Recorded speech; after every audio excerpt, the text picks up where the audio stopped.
नमस्कार दोस्तों, स्वागत है आप सबका आपके अपने चैनल मालती शर्मा पर।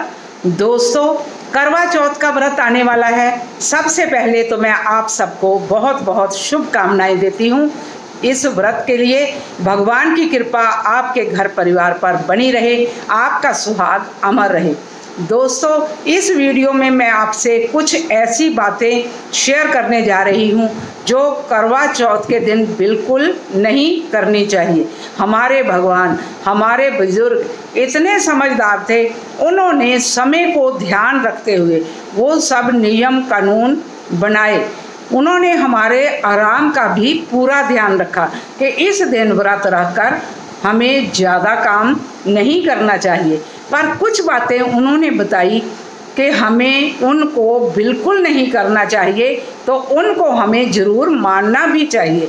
बहुत सारे लोगों को मैंने देखा है, व्रत तो रख लेते हैं। एक ने देखा दूसरे को ये व्रत है, टीवी से देख के, कहीं से भी देख के व्रत शुरू कर दिया। लेकिन जब कोई उनको बताता है कि ये बातें नहीं करनी चाहिए, तो वो कहते हैं हमारे ऐसा नहीं होता। देखो, व्रत तो जो भी हमारे नियम बनाए हैं हमारे बुजुर्गों ने, वो सभी के लिए बनाए हैं। ये नहीं कि मेरे लिए कुछ और, आपके लिए कुछ और।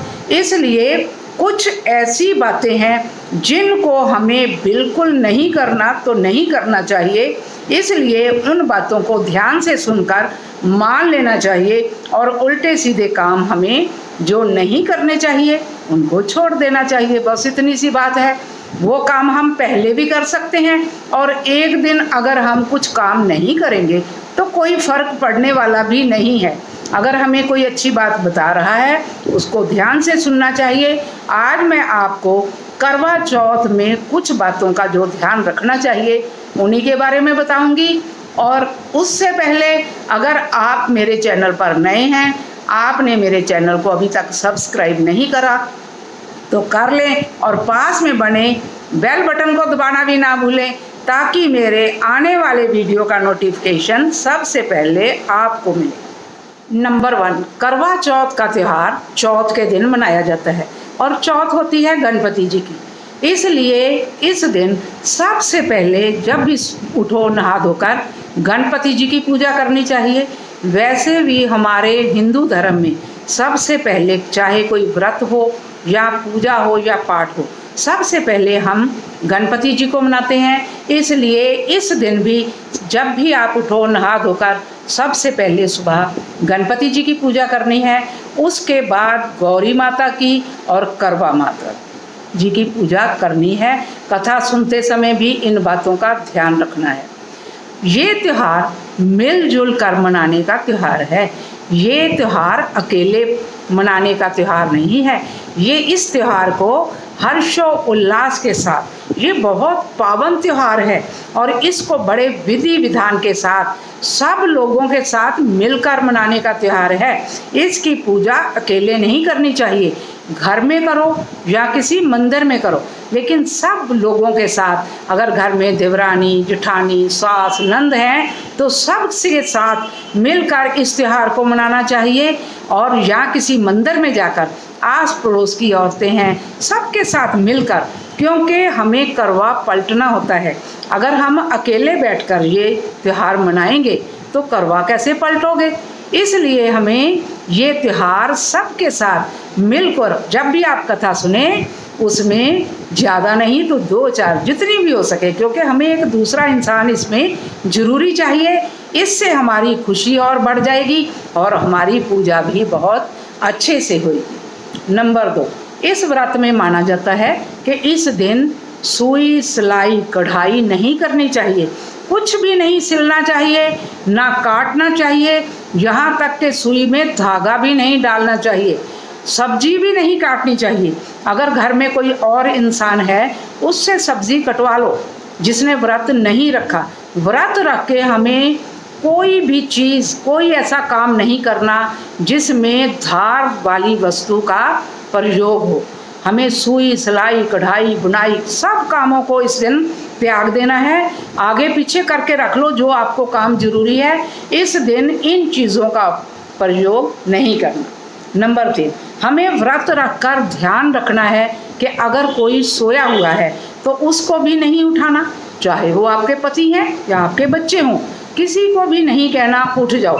या तो आप अलार्म लगा दें या किसी दूसरे की ड्यूटी लगा दें अगर आपको उठाना पड़ता है बच्चों को। इस दिन सोए हुए इंसान को आपने आवाज़ नहीं देनी कि आप उठ जाइए। नंबर 4, इस दिन अगर हमसे कोई रूठा हुआ है तो हमने उसको भी नहीं मनाना। आगे पीछे बहुत दिन है लोगों को मनाने के लिए, किसी को भी आपने ना किसी से गुस्सा करना है ना रूठना है। पर अगर पहले से ही आपसे कोई रूठा हुआ आपको मिल गया तो आप अच्छे से बोलिए, लेकिन आपको मनाना नहीं कि हमसे ये गलती होगी आप मान जाइए, कुछ भी नहीं, किसी रूठे हुए को नहीं मनाना।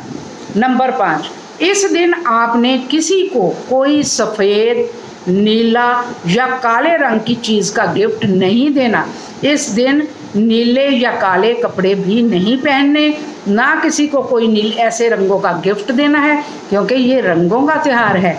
इस दिन बहुत सुंदर सुंदर लाल, हरे, पीले कपड़े पहनने चाहिए और हमें किसी को से भी ना ऐसी चीज़ें लेनी है ना किसी को देनी है, ना आपने अपने पति को भी ऐसी चीज़ें कोई देनी है जिसका रंग सफ़ेद हो। थाली में भी कोई मिठाई तक भी आपने ऐसा ध्यान रखना है कि सफ़ेद ना हो। बहुत मिठाइयाँ होती हैं रंग बिरंगी, वो आप रख सकते हैं, लेकिन सफ़ेद चीज़ थाली में आपने नहीं रखनी ताकि आपके व्रत का आपको पूरा पूरा फल मिले। नंबर 6, ये सौभाग्य बढ़ाने वाला व्रत है। ये आप अपने पति की लंबी उम्र के लिए व्रत रख सकते हैं ताकि आपका सौभाग्य बढ़े, आपके पति की लंबी उम्र हो। ये व्रत है तो भगवान का, हम भगवान को मनाते हैं। ये नहीं कि हम पति का व्रत रख रहे हैं, पति के लिए व्रत रख रहे हैं, पति का व्रत नहीं है। इसलिए पूजा पाठ बहुत शुद्धता से करनी चाहिए। 12 बजे के बाद भी ये व्रत भले ही हम खोल लेते हैं, लेकिन हमें ब्रह्मचर्या का पालन करना होता है और अगले दिन ही इस व्रत को हमें पूरा मानना है। ठीक है, इसलिए हमें बड़ी शुद्धता के साथ इस व्रत को रखना है और इन नियमों की पालना करनी है। हंस के सबके साथ बोलो, पति के साथ प्रेम से हंसी करो, मजाक करो, पूजा करो, पाठ करो, लेकिन ब्रह्मचर्या का पालन जरूर करना है।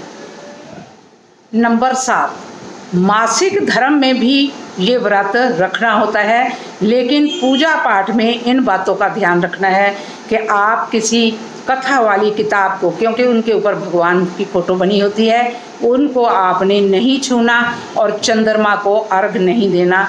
जब भी आप पूजा करने लगें किसी दूसरे इंसान को अपने साथ ले जाएं, अपनी थाली पूजा वाली उसको पकड़ा दें और अपनी पूजा उससे करवाते रहें।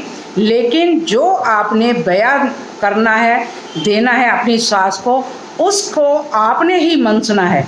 ये नहीं कि वो किसी दूसरे से नहीं कराना, वो आपने मनसना है। पूजा पाठ आप किसी दूसरे से करवाइए और रात को जब अर्घ देना है तब भी अपने पति को साथ में खड़ा कर लें या घर में जो भी कोई है उससे अपना अर्घ दिला दें और हाथ जोड़कर नमस्कार कर लें। लेकिन आपने अर्घ खुद नहीं देना, ना पूजा पाठ की किसी किताब को या भगवान को आपने छूना है। नंबर 8, गर्भवती महिला अगर है, करवा चौथ का व्रत उसका है, उसको भी तो रखना है, लेकिन उसको अपने बच्चे का भी ध्यान रखना है। उसको शाम को कथा सुनकर दूध या पानी या चाय पी लेनी चाहिए और सुबह उठकर सरगी भी कर लेनी चाहिए। कुछ लोग सरगी करते हैं जो सास द्वारा दी जाती है, बड़े बुजुर्ग हमारे खाने पीने का सामान देते हैं, लेकिन कुछ लोग ऐसे हैं जो सरगी नहीं करते।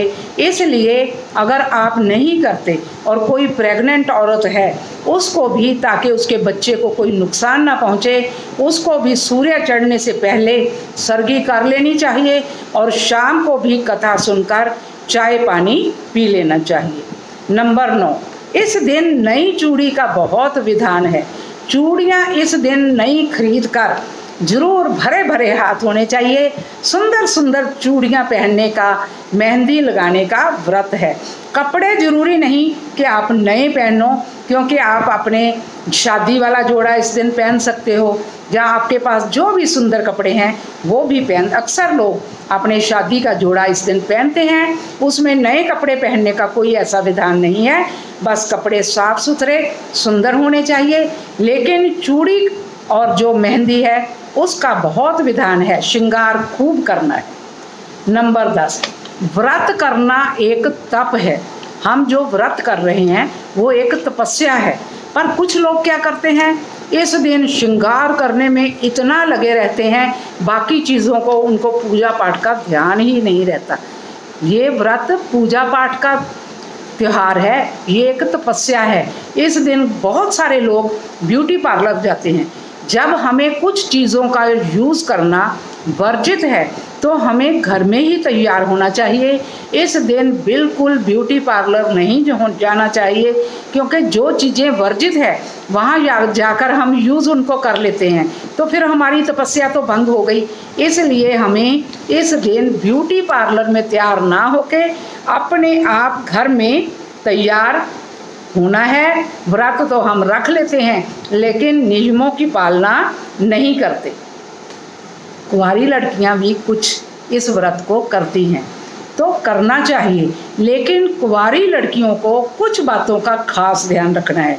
नंबर 1, उनको चंद्रमा की पूजा नहीं करनी, उनको तारे को अर्घ देकर व्रत खोल लेना है। नंबर 2, भले आपकी सगाई हुई है या आप अभी वैसे ही आप व्रत रख रहे हो, अच्छा पति मिले, आपको सुखी जीवन रहे, इसलिए कुंवारी लड़की भी इस व्रत को रख सकती है। पर उसको किसी का नाम लेकर इस व्रत को नहीं करना, सिर्फ भगवान से यही हाथ जोड़ना है, हे भगवान मेरी शादी यहाँ भी हो, मैं सुखी रहूँ, मुझे अच्छा पति मिले।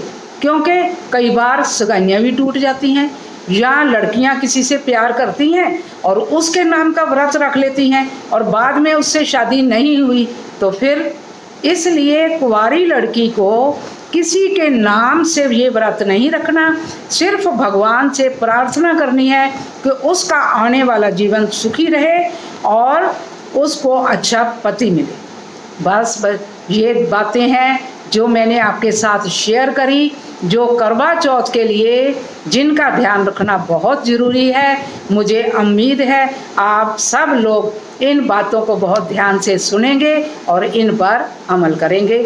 आज के लिए बस इतना ही, फिर मिलती हूँ एक अच्छी सी बात लेकर। हैप्पी करवा चौथ।